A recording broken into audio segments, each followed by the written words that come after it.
Absolument. Puis ça fait un peu comme notre expérience humaine, Nathalie, ce que tu dis, tu sais, de dire, bon, les médias sociaux, c'est extrêmement instantané. Puis parfois, on vit des choses dans le moment présent.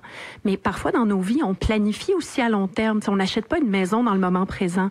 On peut planifier 4, 5, 10 ans pour l'achat d'une maison, mais c'est quand même un projet qu'on a à terme.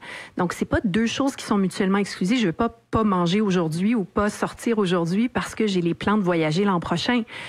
Donc, c'est un peu cet équilibre entre les deux, c'est d'avoir des choses qui sont maintenant, qui sont actuelles, qui sont les médias sociaux, qui ont une durée de vie qui est court terme, mais c'est aussi de penser à long terme, tu sais, mettre des sous de côté, économiser pour notre retraite. Il y a comme plein de concepts comme ça, de choses qu'on pense à terme. Je vois les relations publiques un peu comme ça, tu sais, les articles que j'ai écrits ou qu'on a écrits à mon sujet vivent beaucoup plus longtemps dans mes engins de recherche que les stories que quelqu'un a fait, même hier. Bonjour à tous, ici Nata, votre animatrice du balado Nata PR School. Vous êtes un entrepreneur ou un directeur de marketing et vous êtes sur le point de lancer un nouveau produit ou service, ou vous vendez vos produits depuis un bon moment déjà, mais vous souhaitez savoir comment augmenter votre visibilité, vous faire connaître et toucher plus de clients. Chez Nata PR, nous traitons tous les jours avec de vrais clients et nous vous enseignons des solutions RP faciles, amusantes et honnêtes. Vous apprendrez ici les étapes simples pour combiner la force des relations publiques aux médias sociaux dès maintenant. Suivez-nous. Bonjour et bienvenue à ce 247e épisode du balado du podcast Nata PR School. Bonjour amis RP. Écoutez, j'ai le grand plaisir aujourd'hui de recevoir pour cet épisode Vanessa Sicotte, un nouveau visage, une nouvelle à l'agence Nata PR. Et je vous la présente, vous savez, j'aime bien présenter mes invités, donc soyez patients, après elle va nous raconter toute sa vie dans quelques minutes. Alors Vanessa est une experte en design, blogueuse, auteure et une personnalité médiatique. Ah, vous voyez comme pourquoi je suis tellement contente qu'elle se joigne à nous. Hein? Elle est en plus la fondatrice de Damasque et Dentelle, des plateformes numériques où le design intérieur est à l'honneur. Elle est reconnue pour son esthétique, parfaitement imparfaite, j'adore ça, accessible et inspirée du vintage, bien sûr. Elle anime également un balado qui s'intitule Déco-thérapie et on va mettre le lien en bas où on peut le trouver bien sûr sur toutes les plateformes. Et avant de lancer Damasque et Dentelle, Vanessa a gradué en marketing avant d'obtenir une maîtrise en histoire de l'art, rien de moins, de l'Université Concordia. Elle a travaillé en plus dans le milieu corporatif, chez Louis Vuitton entre autres, et Canon. Et elle a créé donc Damasque et Dentelle après avoir choisi de suivre sa passion vraiment pour la décoration. Et aujourd'hui, elle suit, je pense, une nouvelle passion, un nouveau défi. On va vous raconter tout ça et je trouvais ça intéressant qu'on en parle aussi aujourd'hui parce que c'est un parcours et un nouveau chapitre qui s'ouvre pour Vanessa. Et je me suis dit que dans un communiqué, c'est toujours, on peut raconter un certain nombre de choses, mais que ceux qui étaient curieux, qui avaient envie d'en savoir plus, pourront écouter, bien sûr, le podcast en version vidéo ou en version audio simplement.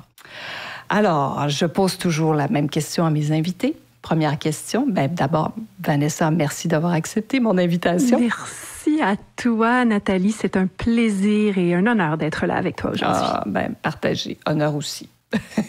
Alors, ma première question, c'est toujours toute simple parce que j'en apprends moi-même sur mes invités quand je pose cette question-là. Alors, qui es-tu, Vanessa Sicotte? Écoute, je pense qu'avec la description que tu as faite, je pense que la première réponse, ce serait de dire je suis un chat parce que je dois avoir à peu près 9 vies. Oui. Que ce soit à travers mes études ou mon expérience professionnelle, j'ai effectivement tenté, essayé beaucoup de choses, mais je pense que ce qui me définit d'abord et avant tout, c'est le fait que je sois maman. Je suis maman 3 fois, plus 2 fois de chien à 4 pattes.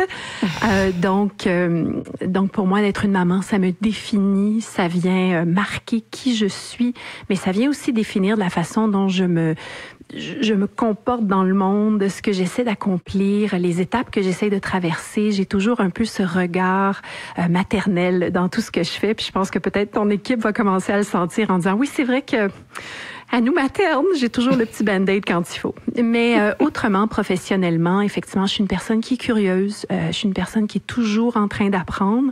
Et donc, j'ai eu plusieurs vies professionnelles. J'ai grandi avec une maman dans le commerce de détail. Donc, c'est sûr que c'était quelque chose qui m'a tout de suite appelée. Donc, Louis Vuitton. Après ça, je suis allée vers la vente plus corporative avec Canon. Je suis allée aussi en immobilier commercial. J'ai vécu aux États-Unis, j'ai vécu au Québec, j'ai vécu en Europe pendant un temps. Donc, je me suis beaucoup promenée, mais le design a toujours été ma vraie passion. Et donc, en 2006, j'ai parti Damasque et Dentelle, qui, à l'époque, était le seul et le plus gros répertoire déco au Québec. Quand je l'ai ouvert en 2006, il n'en existait pas. Il n'y avait que les Yellow Pages qui existaient, et c'était tout. Et donc, j'ai créé vraiment un annuaire parce que je me disais, je trouve ça dommage que toute cette information-là soit une chasse gardée des professionnels de l'industrie et je voulais vraiment ouvrir ça aux consommateurs. Donc, quand j'ai fondé le répertoire, j'avais 540 personnes inscrites et quand je l'ai retiré du web 15 ans plus tard, j'en avais plus de 2000. Donc, ça prouve à quel point il y a du talent au Québec, etc. Oui, parce que là, on parle d'une province au Canada. Pour nos amis francophones qui nous écoutent. Donc, on n'est pas loin. Je pense qu'on a franchi le cap des 9 millions, mais c'est quand même énorme d'avoir 2000 entrées donc créateurs, artisans, créatrices, designers, des gens de l'industrie et tout ça. Donc, c'était vraiment un bel accomplissement. Puis par la suite, comme tu l'as mentionné, la télé m'a trouvée, j'ai écrit 2 livres, je suis retournée aux études durant la pandémie parce qu'évidemment, le design est une des premières choses que c'était pas du tout un besoin essentiel. Donc, rentrer chez les gens pour aller designer, c'était évidemment devenu impossible. Alors, j'en ai profité pour retourner aux études. J'ai fait une maîtrise, j'ai commencé un doctorat que je finirai éventuellement. Et puis, je sais pas si c'est une crise de la quarantaine ou une tranche de vie, mais j'avais envie de me réinventer. Le jardin dans lequel j'ai exploré pendant plusieurs années est devenu peut-être un peu petit pour moi. Je trouvais que j'étais rentrée un peu dans le domaine de l'influence et tout ça, et ça me définissait moins. C'est intéressant. Et donc, j'avais envie de me redéfinir. Et puis, à travers quelques conversations en ta compagnie, on a trouvé un terrain de jeu qui est pour moi quelque chose d'absolument extraordinaire. Donc oui, je pense qu'effectivement, pour les 15 et 20 prochaines années, si tu veux bien m'avoir aussi longtemps... Moi, je ne sais pas si je vais être là aussi longtemps.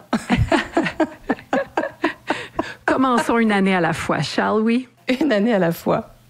Bon, pour ceux qui l'auront compris, on se connaissait aussi, puisque donc tu as travaillé du côté des médias. Donc, c'est sûr qu'on s'était croisés à plusieurs reprises. Bon, on t'invitait à des événements Roche-Beaubois, par exemple. Donc, on se connaissait.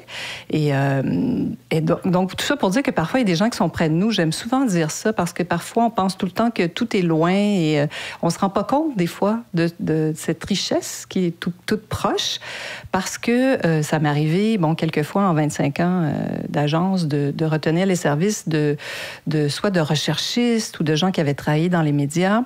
Et c'est toujours formidable parce que vous connaissez déjà j'appelle ça l'autre côté du miroir, et vous avez donc une compréhension de ce que nos amis journalistes et même aujourd'hui les influenceurs, ce qu'ils cherchent, comment ils veulent qu'on s'adresse à eux aussi, c'est très, très précieux et vous comprenez rapidement ce que nous on fait. Bon, il y a des choses à découvrir, c'est sûr. Mais je voulais, parce que je suis sûre que nos auditeurs, nos amis RP vont se demander, mais Damasque et Dentelle, là, pourquoi? Qu'est-ce que ça veut dire?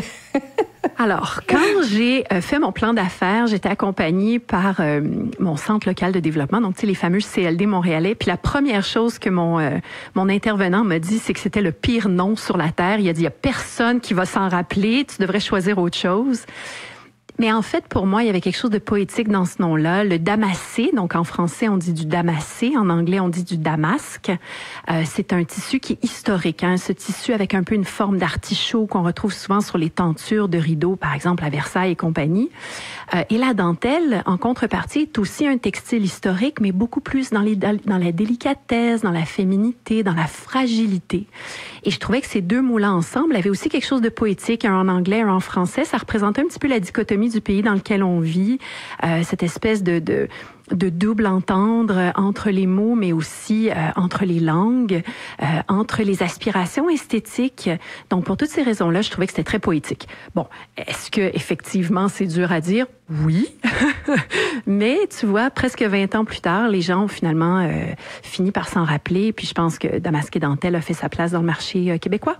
Oui, puis c'est effectivement très différent, très unique, je pense. Donc, on se rappelle, des fois, si on se rappelle pas nécessairement des deux mots, on sait qu'il y en avait deux, donc il n'y en a pas tant que ça non plus. Donc, souvent, les gens se disent « Ah, c'était quoi déjà, Damasque et quelque chose? » Mais t'as raison. Moi, je pense que des fois, il faut suivre son instinct, n'est-ce pas? Pas toujours écouter les gens autour de nous. Exactement. Puis c'est un mot qui m'est arrivé en pleine nuit. Tu sais, je me suis réveillée en pleine nuit avec l'image de ce nom-là. Donc, bon, allez, j'ai vu ça comme un signe de je sais pas où, en me disant, ça y est, c'est ça. Après, il faut suivre son instinct. Je pense que pour moi, ça m'a bien servi. Mais effectivement, quelque chose de plus méthodique ou rationnel, genre le répertoire des cours aurait peut-être été plus juste. Mais voilà, dans ce cas-ci, j'ai suivi mon instinct. Oui, puis c'est bien parce que ça te permet peut-être justement aujourd'hui d'élargir puis de faire d'autres choses puis de proposer des fois des services connexes. Mais moi, je voulais savoir, ça vient d'où cet intérêt pour les relations publiques? C'est une bonne question, Nathalie. En fait, je pense qu'on a un langage. Tu sais, moi, je viens du milieu du design, du branding. Je suis une fille de communication, mais je suis une fille de médias aussi. Et je pense que à travers tout ça, on a un langage, on a des codes qui sont similaires. Et sans avoir jamais prétendu avoir fait des relations publiques, parce que j'apprends à tes côtés, aux côtés de ton équipe à tous les jours. Là, tu sais, je réalise que je suis encore très, très néophyte dans cette industrie qui est très particulière. Il y a quand même des codes qui sont similaires. Une façon de communiquer, une façon aussi, j'appelle ça une forme un peu de service à la clientèle de haute voltige.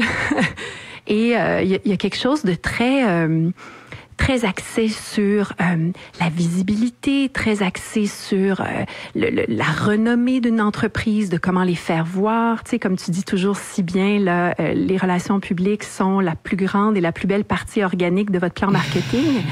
Et c'est quelque chose à quoi je m'identifie énormément. Tu sais, en ayant été devant, mais aussi derrière la caméra à plusieurs égards, j'ai toujours essayé de mettre en valeur les créateurs et les artisans du Québec. Et donc, en quelque part, c'est une forme de relation publique, tu sais, de faire valoir le travail d'autrui. Donc, sans en avoir les termes exacts, je pratiquais quand même certaines disons, des mœurs de la discipline. Oui, parce que on fait connaître, nous, tu vois, on fait connaître les clients qui veulent bien travailler avec nous. Et effectivement, c'est ce que tu faisais aussi. C'est vrai que il y a beaucoup de parallèles à faire. C'est très intéressant. Bon, c'est sûr qu'après, nous, on est multiples. On veut que nos clients soient mentionnés et vus par le plus grand nombre de personnes possible. Donc, on va contacter plusieurs médias différents, bien sûr, ce que tu faisais pas nécessairement. Mais ça, c'est la partie qui est pas très longue à comprendre quand déjà tu comprends l'univers de quelques médias pour lesquels tu travailles. Ça, c'est sûr. Et voilà. Mais moi, je suis curieuse, alors. Puis je suis sûre que nos auditeurs aussi. Je ne te dirai pas mon âge, Nathalie, c'est non. Moi, c'est pas le mien en ondes non plus, mais si vous m'envoyez un mail pour me le demander, un courriel, je vous le dirai. Et donc, tu t'es jointe à l'équipe Nata depuis peu parce qu'au fait, on saisit cette occasion pour justement donner encore plus d'informations sur ton arrivée chez nous. Et donc, c'est très récent, puis j'étais curieuse. J'avais envie de savoir qu'est-ce qui t'avait étonné le plus, justement, en passant de l'autre côté, du côté des RP. Ben, beaucoup de choses, en fait, parce que les relations publiques, en quelque part, il y a quelque chose de très mystérieux dans tout ça. Tu sais, comme tu l'as si bien mentionné tout à l'heure, tu disais ce qui se passe derrière le miroir ou derrière le rideau. Il y a toujours un peu cette notion du derrière, tu sais, d'un envers que le commun des mortels ne voit pas ou auquel il n'a pas accès. Et moi, je faisais partie de ces gens-là. Il y a beaucoup de choses que je trouvais extrêmement mystérieuses, mais en fait, ce qui m'a énormément étonnée maintenant que je suis derrière le miroir, c'est de voir à quel point c'est vraiment des relations humaines. Tu sais, de voir à quel point c'est beaucoup plus qu'un simple communiqué. Quand on communique sur une entreprise, sur une personne, sur une marque employeur, sur un produit de consommation, on communique vraiment une émotion, on communique vraiment un sentiment, on essaie vraiment de faire vivre une expérience. Et ça, c'est quelque chose que je n'avais pas réalisé. Pour moi, c'était quelque chose qui était plutôt mécanique, les relations publiques. Tu sais, on envoie un communiqué, on regarde s'il y a eu des impressions, on voit s'il y a eu des retombées. Mais en fait, non, c'est qu'il faut créer une connexion parce que les médias sont tellement bombardés, comme nous tous d'ailleurs, d'une quantité d'informations astronomiques qu'il faut vraiment se démarquer dans ce lot-là. Qu'est-ce qui fait que ce que moi j'ai à leur dire va résonner avec eux et elles? Et donc ça, je trouve ça absolument fascinant. C'est un casse-tête que pour une fille qui est académique comme moi et qui aime les trucs un peu compliqués, c'est comment améliorer le message. Et ça, je trouve ça vraiment fascinant, là. Oui, complètement. Puis j'aime dire, moi, que c'est très créatif, les relations publiques. Parce qu'effectivement, c'est vrai qu'il y a un côté mathématique et répétitif, bien sûr, mais au-delà de ça, après, puis nous, tu vas voir, ça fait partie aussi de notre culture d'entreprise, c'est toujours comment on peut vraiment trouver ce qui va intéresser, pourquoi on parlerait, le pourquoi on parlerait d'un journaliste, puis des fois, ça va plus loin, des fois, c'est un peu plus connexe. Je te dirais que, tu vois, autrefois, il y avait, tout a changé parce que ça fait 25 ans que je pratique cette belle profession et j'ai fait 10 années en marketing avant, donc ça fait longtemps que je suis dans le décor. Mais tu vois, par exemple, des marques venaient vers nous parce qu'on avait justement, on a toujours ça d'ailleurs, mais ils venaient particulièrement vers les agences de RP qui avaient ces espèces de racines profondes, ces carnets d'adresses qu'on appelait autrefois, notre carnet, nos carnets de contact. C'est encore vrai, on l'a. On dirait que ça s'est comme un peu dilué, puis j'espère qu'on va pouvoir nous le ramener parce que je pense que c'est ça qui est fabuleux avec les RP, c'est de faire profiter justement ces marques qui viennent vers nous de tout ça, parce qu'en plus, toi, tu as des connaissances incroyables. Tu vas voir, c'est ça, puis je pense que tu le vois un peu aussi.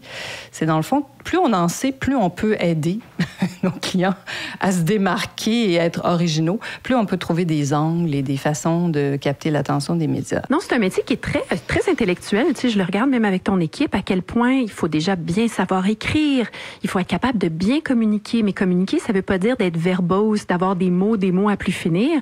C'est d'avoir les bons mots, d'avoir les mots justes, d'avoir les mots qui sont percutants.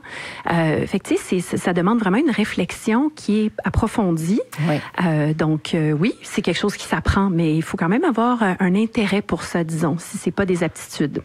Absolument, absolument. Puis bon, il y a différentes façons de pratiquer cette profession, bien sûr.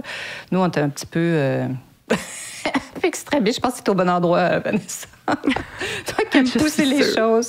Et on est, on fait beaucoup de travail de réflexion. Tu sais, on se pose des questions, puis on discute beaucoup entre nous. Les idées de tout le monde sont intéressantes. Et puis, au fait, c'est cette dynamique-là qui, moi, me nourrit encore beaucoup aujourd'hui. Bon, comme toi, on partage cette passion d'apprendre des nouvelles choses tout le temps.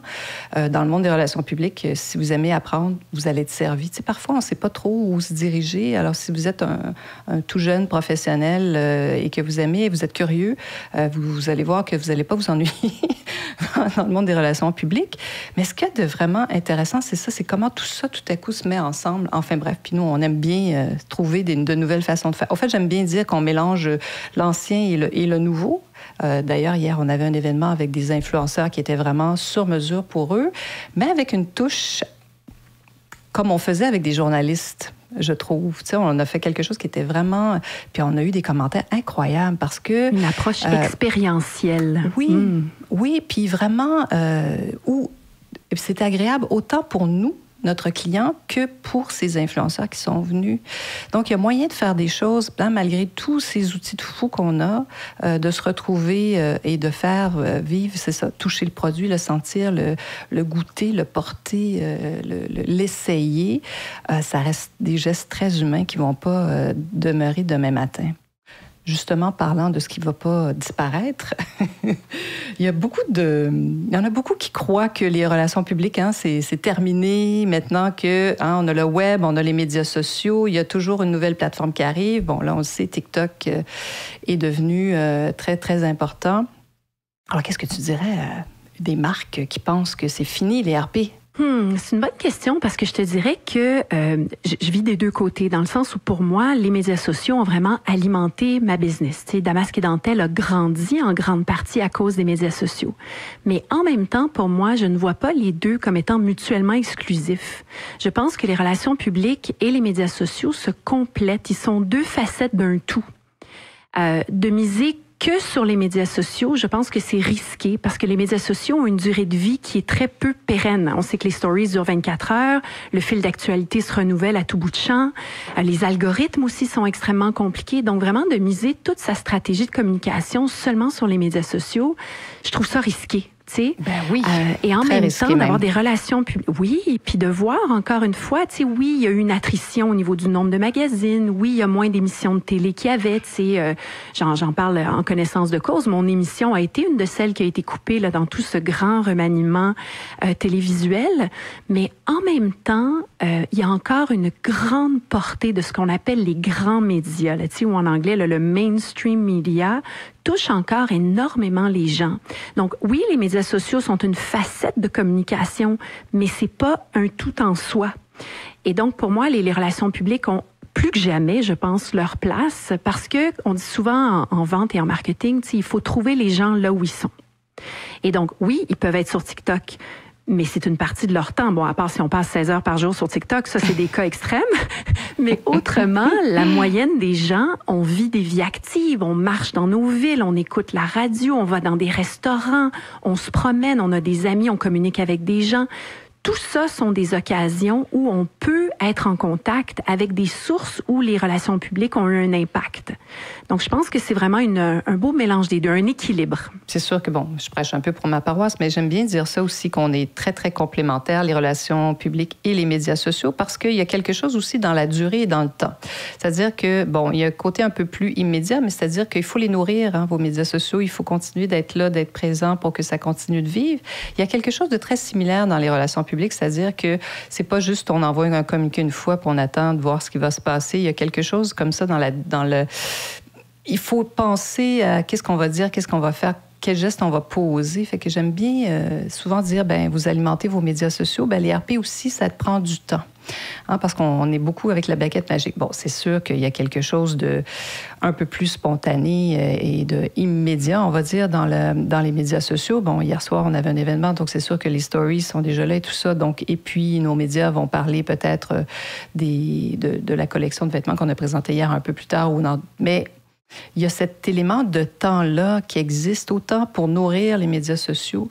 Puis c'est vrai que on n'est pas tous partout tout le temps. Et puis, il y a une fragmentation incroyable aujourd'hui. Puis on le voit. On voit, par exemple, Netflix, pour ne pas les nommer, et d'autres plateformes aussi qui sont en train de jouer le rôle de la télé aussi. Tranquillement, pas vite, ils vont diffuser des sports et d'autres affaires.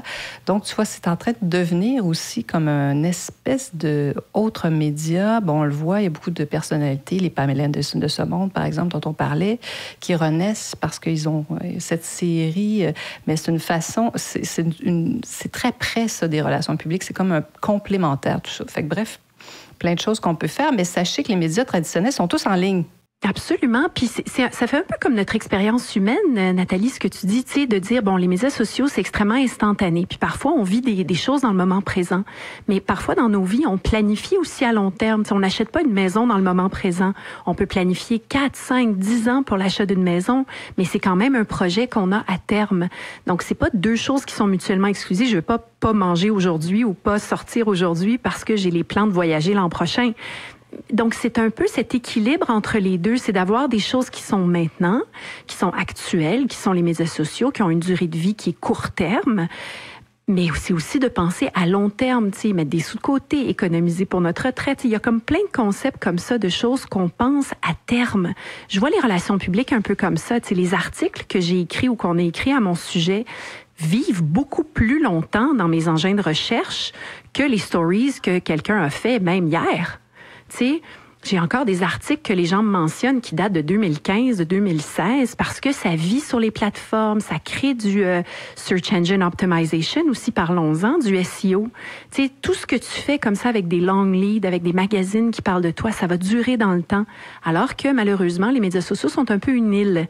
Ce qui se passe sur les médias sociaux reste sur les médias sociaux. Parfois, c'est bien, remarque bien.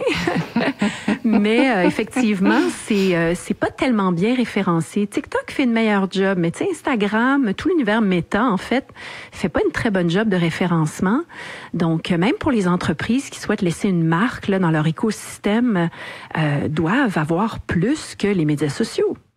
Oui, complètement. Oui. Puis on le voit, il y a même des influenceurs maintenant qui recrutent des agences de relations publiques justement pour faire parler d'eux dans des médias, on va dire, plus traditionnels, même si c'est en ligne, parce que justement, ils cherchent de la pérennité.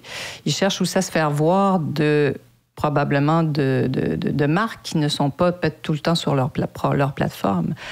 Ouais, non, mais c'est devenu complexe, hein, aussi tout ça. Puis il y a une question de légitimité. Est-ce que tu dirais ça aussi que les médias qu'on appelait anciennement les médias traditionnels, là, qui aujourd'hui on appelle plutôt les grands médias, on dirait qu'ils offrent une forme de légitimité. Tu sais, que quelqu'un parle de nous sur les médias sociaux, c'est bien, mais que quelqu'un parle de nous dans un grand magazine, je sais pas, dans un Véro, un Coup de pouce, un Elle Québec, un Elle Canada, je sais pas, il y a comme une coche de plus. Ça, c'est clair. Non, tu as parfaitement raison, c'est ce que je dis tout le temps. Ça, c'est une des choses uniques aux relations publiques. Ça apporte ce qu'on appelle la notoriété, dans le fond. Tout simplement parce qu'il y a un tiers qui choisit cette personne-là, ce journaliste-là, qui décide de raconter l'histoire de Vanessa Sicotte dans le Elle Canada. On la paye pas. Bon, parfois, il y a des publi-reportages, bien sûr, mais si c'est vraiment ce qu'on appelle un article organique, ça veut dire qu'on n'a pas payé le journaliste, effectivement, ça a un impact incroyable. Ça procure cette notoriété-là. Moi, je dis même que ça crée un sentiment de confiance si quelqu'un cherche... Tu as encore ce statut de recréer des intérieurs. Donc, c'est quelqu'un qui voudrait utiliser tes services, qui lit des articles sur toi, ça rassure énormément. Ça a un effet formidable, les médias. Bon, ça a toutes sortes d'autres effets, bien sûr, mais quand on utilise les médias de manière positive, bien sûr, ça apporte ça, tout à fait. Oui, de façon bienveillante et absolument. Oui, parce qu'on sait que les médias ont été maltraités dans les années passées, récentes même, Récemment, comme quoi les médias ont perdu. Années. Absolument. Tu sais, cette confiance envers les médias, les gens ont perdu beaucoup de confiance, tout ce grand ombrelle du fake news, etc. Mais je pense qu'il faut regarder au-delà de tout ça. Il faut regarder vraiment dans l'approche de fond. Puis surtout quand on parle des produits lifestyle, on est moins touché par ce genre de discours-là. Oui, tout à fait. Mais effectivement, en tout cas, moi, dans ma carrière, dans ma vie à moi, les articles que ça a été dans la presse, que ça a été dans les magazines spécialisés, ont eu sur moi un très, très grand impact sur ma carrière et sur ma notoriété. Donc, moi, j'en suis très, très, très reconnaissante et j'y crois énormément. Oui, tout à fait. Puis on le voit, nous aussi, toutes les semaines, ce que ça apporte à nos clients, aux dirigeants d'entreprise, complètement. Oui. Et parlant de médias sociaux, parce qu'on en parle beaucoup, mais c'est très présent. Puis on travaille aussi beaucoup, bien sûr, avec les influenceurs à l'agence Nata, comme beaucoup d'agences de relations publiques, d'ailleurs. Sachez-le, pour ceux qui se disent « Ah, mais ils ne sont pas des agences de marketing, d'influence », ben oui, parce que ça fait depuis la naissance de cette profession des influenceurs qu'on travaille avec eux. Donc, nous, on a cette force, on est encore capable de travailler beaucoup, ce qu'on appelle en organique. D'ailleurs, hier soir, c'était exactement ça. Tous les influenceurs qui sont venus, c'était extraordinaire. On les a invités. Bon, il y avait une invitation vraiment très spéciale pour eux. C'est vrai que c'était le fun hier soir. Ah oui. C'était vraiment le fun. Je suis d'accord. Oui, vraiment. Puis c'est agréable pour tout le monde. C'est ça que j'ai aimé, moi. Je me disais, c'est bien. Enfin, bref. Donc, la partie qu'on appelle organique, où on ne paye pas tout le temps tout le monde, là. Donc, ces gens-là viennent parce qu'ils ont envie de découvrir des choses. Ils ont envie de faire découvrir aussi des nouvelles choses à leurs propres lecteurs, fans. Communauté, dans ce cas-ci, ben oui, communauté. Absolument. Moi, les gens suivent ma communauté pour ça. D'ailleurs, c'est très drôle parce que j'ai publié quelques stories hier soir durant l'événement et j'ai une personne de ma communauté, si je peux partager l'anecdote, oui, elle m'a écrit sûr. ce matin, elle m'a dit elle dit, écoute, je suis tellement contente de finalement connaître une marque avant toi. Elle dit, moi, cette marque-là, je la connais depuis des années. Alors, elle dit, finalement. Donc, les gens te suivent aussi pour découvrir des choses, s'attendre. Est-ce qu'on est un peu des mini-médias quand on est sur les médias sociaux? On a cette responsabilité. Donc, c'est pas toujours juste de recevoir des cadeaux. Ou de se faire payer pour parler de quelque chose. Exactement. C'est devenu un peu galvaudé. Mm-hmm. Oui, je dis que, même les influenceurs qui ont des communautés importantes puis qui ont des contrats, puis qui font un travail formidable, il y en a plusieurs qui font des choses incroyables, mais ils ne peuvent pas juste tout le temps présenter des nouveautés ou des choses pour lesquelles ils ont été payés. C'est comme de regarder un magazine où il n'y a que de la publicité. À un moment donné, tu as envie un peu d'âme aussi, de découverte, puis de dire, j'ai découvert quelque chose et je le partage avec vous. Et on m'a pas... Oui, de vrai. On vous a pas toujours payé pour... bref, donc c'est notre spécialité, sachez-le. Absolument, puis tu le fais bien. Tu sais, je pense que je regarde, j'apprends à connaître tranquillement vos différents mandats et vos différents clients. Puis tu sais, je pense qu'à chaque fois que vous avez des facettes d'influence, non seulement vous avez des influenceurs vraiment extraordinaires, des gens que j'avais même jamais rencontrés. Tu sais, c'est pas toujours là, la même clique de gens à qui on pense. Tu sais, pas tout le monde fait OD, mettons. Oui, exactement. Mais en soi, ça a un impact qui est réel. Puis ces gens-là ont toutes des communautés qui sont... C'est cet effet multiplicateur que je trouve vraiment très, très intéressant. Fait que oui, effectivement, les deux marchent main dans la main. Oui, complètement. Puis parlant de médias sociaux, alors est-ce qu'on peut te demander quelles sont tes pratiques à toi sur les médias sociaux? Est-ce que tu as une plateforme que tu préfères? Bien, c'est une job à temps plein, les médias sociaux. Donc, il a fallu que je fasse un X sur certaines d'entre elles parce que, sincèrement, je m'en sortais pas. Et j'aime avoir un ton qui est unique sur chaque plateforme. Donc là, je veux dire, c'était ingérable. Absolument ingérable. Donc, parce que je suis dans les médias visuels, donc, tu sais, la décoration, la déco intérieure, etc., l'architecture, c'est vraiment un art qui est visuel. Je te dirais qu'Instagram et Pinterest sont vraiment mes deux plateformes favorites, malgré tous les changements qu'il y a eu récemment. Là, je suis pas fan de toutes les algorithmes, puis les reels, puis là, j'étais comme, non, là, je veux pas être obligée de commencer à faire des petites danses là, pour avoir des views. Des vidéos. Ouais. Mais pour moi, c'est vraiment là où j'ai trouvé mon petit bonheur. Et aussi, j'aime beaucoup LinkedIn. Je sais que c'est une différente forme de communication, c'est plus professionnel, mais j'ai beaucoup de plaisir à voir justement comment les gens vivent leur best life, tu sais, comment les gens s'accomplissent, s'épanouissent. Et d'ailleurs, j'aimerais peut-être, on en a même pas parlé, toi et moi, mais éventuellement, j'aimerais pouvoir avoir une formule, un récit que je pourrais partager sur LinkedIn, peut-être à toutes les semaines ou à tous les mois, une espèce de réflexion RP que je pourrais partager un peu avec grand mes plaisir. Coups de cœur ou mes coups de gueule. Oui. Ou tes découvertes, saviez-vous? Oui, découvertes. Pour ceux qui savent, oui, complètement. Ou des réflexions vraiment personnelles. Oui, parce que comme tu le dis, c'est sûr que c'est toujours un peu mystérieux, puis c'est tout à fait... maintenant, on comprend. Moi, je sais pourquoi. Mais c'est pas mais moi, sujet X, tout ça, j'ai débarqué complètement. Puis TikTok, écoute, j'ai vraiment essayé, Nathalie, mais je suis désolée, mais c'est pas de ma génération. Écoute, faut admettre, faut dire les vraies choses. Oui. J'ai vraiment essayé, mais je m'y retrouve pas. C'est trop dans l'instantanéité. J'admire les gens qui sont capables de tout faire, mais... Oui, puis il y a quelque chose de... Tu sais, moi, je suis pas non plus très drôle dans la vie. Je trouve que souvent, il y a un petit twist humoristique ou qui se veut, tu sais, clin d'œil. Puis moi non plus, c'est pas quelque chose que j'ai. Fait que on laisse les filles de l'équipe faire ça. On laisse les professionnels, exactement. Non, puis c'est correct parce que chacun, comme ça, trouve son univers. Comme dans la vie, tu sais, je veux dire, on n'aime pas tous les mêmes restaurants, on n'aime pas tous les mêmes bars, on n'aime pas tous se baigner à la piscine versus aller à la mer. Tu sais, chacun a ses aspirations, ses envies et ses désirs. C'est correct qu'il y ait différents types de plateformes de médias sociaux. C'est des écosystèmes qui sont représentatifs de la communauté qui s'y trouve. Moi, ça fait tout à fait mon affaire, là. Oui, on peut pas être partout, tu sais. Ben voilà, ça c'est un bon point parce que des fois les gens font mais là il faut que je fasse ci, il faut que je fasse ça. Non.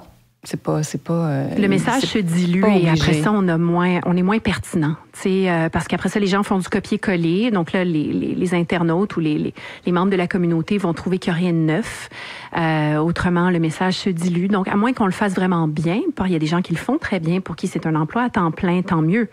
Mais pour les entreprises, même les marques, j'ai toujours trouvé que c'était une bonne idée de cibler vraiment ces communications sur quelques plateformes où ils excellent, et puis de laisser aller du reste, parce que sinon, ça devient un peu n'importe quoi. Là. Mais encore là, ça, c'est une opinion personnelle. Mais c'est intéressant, on pourra en reparler. Je vais te réinviter sur mon podcast. Écoute, avec plaisir, tu sauras me trouver. On fera des thèmes. Puis je pense que ça va intéresser aussi tu sais, ça donne un autre... Parce que ça fait longtemps que je parle de relations publiques, là. Évidemment, il y a toujours des nouvelles choses à raconter, bien sûr, mais c'est le fun des fois d'être à deux. Ça rend ça plus lumineux, plus intéressant, plus dynamique aussi. Oui. Donc, et voilà. Donc, pour terminer, qu'est-ce qu'on te souhaite, Vanessa? Ben écoute, on me souhaite d'être ici à tes côtés pendant longtemps, de voir ta belle équipe grandir, de pouvoir faire rayonner tous les clients comme ça qui sont chez Nata pendant longtemps. Ça, je pense que c'est quelque chose, j'ai vraiment envie de faire partie d'un projet. C'est solitaire d'être seul, de ramer sa barque pendant des années. Je pense que peut-être plusieurs personnes qui nous écoutent vont se retrouver là-dedans. Tu sais, j'ai vraiment été à la tête de ma petite entreprise, mais j'étais seule dans ma petite entreprise, ce qui fait que c'est très solitaire. Donc, pour moi, d'avoir une équipe avec qui jaser, tout ça, c'est absolument délicieux. Alors, j'espère que vous me garderez longtemps. Puis autrement, je me souhaite d'être en santé. Tu sais, je sais que c'est classique, mais je me souhaite d'être assez en santé assez longtemps pour voyager, pour expérimenter la vie. Puis je me souhaite surtout de jamais perdre cette curiosité, parce que pour moi, c'est quelque chose qui fait que la vie mérite d'être vécue, comme on dit, mordu dedans à pleines dents. Et donc, je me souhaite ça. Oui, oui. Puis bon, moi, je le sens, puis je suis sûre aussi. On est vraiment au tout début, donc c'est vraiment... ça fait pas 3 mois que tu es là. Donc, c'est vraiment très aujourd'hui, récent. c'est un peu comme une annonce de relationship status. Tu sais, quand on change notre statut sur Facebook puis qu'on dit en couple, c'est un peu ça qu'on est en train de faire. Là, on est en train d'être podcast official. Oui, exactement. Mais moi, je sens aussi, puis pour moi aussi, c'était aussi, nos échanges et tout ça, c'est un peu un nouveau chapitre. Donc, on va vous faire découvrir, même nous, on ne sait pas encore les merveilleuses choses qui vont se passer, mais moi, je nous en souhaite et je sais qu'il va y en avoir. J'en suis convaincue. Ben merci, Nathalie. Merci de ta confiance. Puis je salue toute ta belle équipe, Pamela, Mithy, Alicia, Marina, tous les collaborateurs et collaboratrices qui travaillent à tes côtés.